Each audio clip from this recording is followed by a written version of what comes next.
Today I want to teach you how to practice using the cycle of fourths. Now, if you don't know the cycle of fourths, that's all right. We've got a few lessons that we've done previously. You can go back and learn all about it, okay? Let's review it right quick. If we play a G note and we go up a fourth, we get C.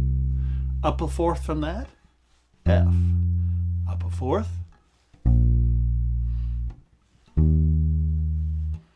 A flat to D flat, G flat, which is also F sharp, up to B,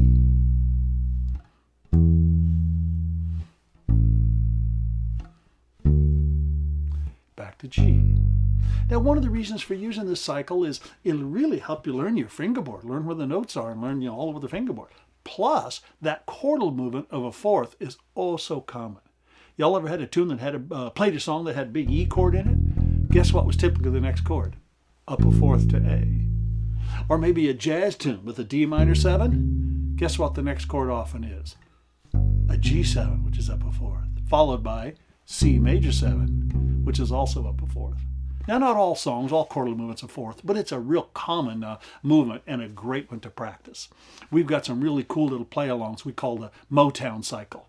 I think those are 8 bars apiece. They allow you to work out your little Motown licks and put them together. I'm just going to play a little groove today with the drum machine, and I'm going to do like 2 bars in every measure so we can hear that movement going around. Get your bass out and play with me. Learn that cycle of fourths. Here we go. I'll start on the key of G.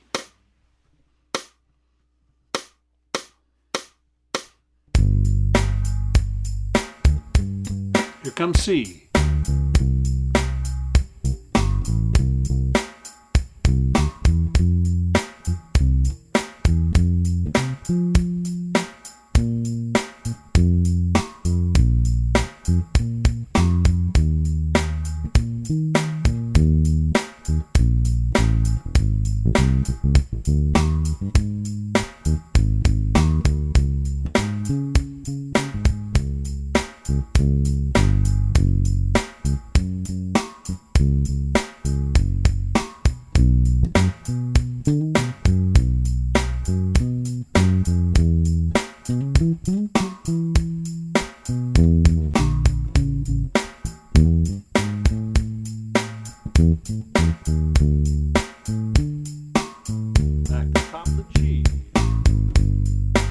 Cool.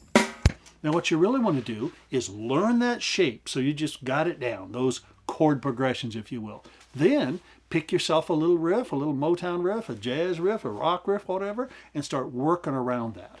Let me do it again, and I'll start with a little Motown riff and I'll sort of develop it, okay? Here we go. Let's try it one more time. Follow along. Get to play the roots. Learn the roots first. Key of G.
Back to G.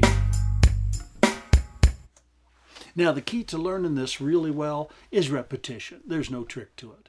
And I recommend you don't really need to write it down. You can, if you want to look at it, you can look in a book or one of my books, you can see it. But get to where you're just memorizing it. You will recognize the hand shape real soon. And I assure you, when the benefits you're going to get from this is just amazing. When I started having my students many years ago work everything around the cycle of fourths, guess what? We accomplished that little goal which I used to set for myself and didn't do for many years, and that is, man, you need to learn it in all keys. You've heard that. Once you learn it in all keys, you own it. Well, if you'll practice the cycle of fourths and start practicing your lines around the cycle of fourths, you will learn to play in all 12 keys, and man, your playing will solidify like crazy. Right on. Fired up.